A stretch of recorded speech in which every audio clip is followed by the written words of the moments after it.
What age do you think child abuse starts? Child abuse can start at the very beginning of life. We have a responsibility to these children to help. 7 years ago, we were doing 200 or 300 forensic interviews of children a year. Now we're doing 800, 900, 1,000 a year. The facility that served us so well just no longer allows us the space to do the work that we need to do. There are so many different activities happening day to day in a children's advocacy center. There are people doing forensic interviews and the police are monitoring those. There are volunteers coming in, there's people coming in to donate goods. You've got donors coming in to perhaps tour the facility. And of course you have victims coming in and their families. You know, there's medical exams happening. All these different activities are happening in such a condensed location right now.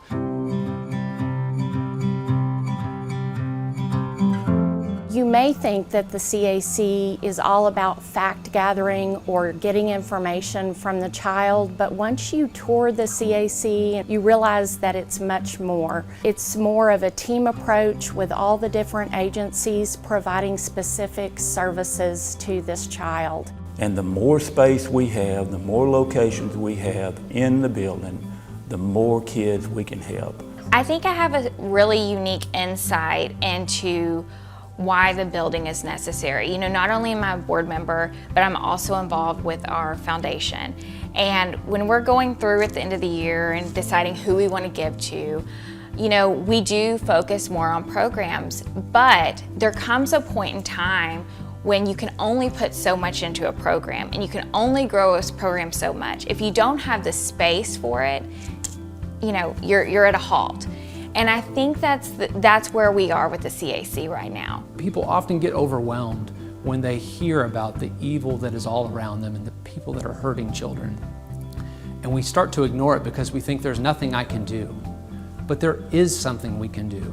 The purchase of this building will be a significant step to improving Tyler and Smith County for generations to come.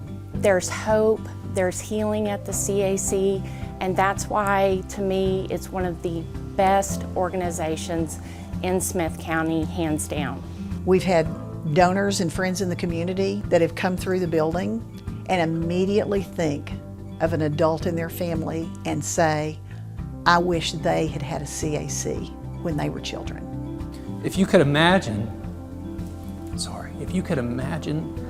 the number of children whose lives will be healed in our community alone from this building, how can you not want to help that? You think about the number of children who are abused as children and never get help.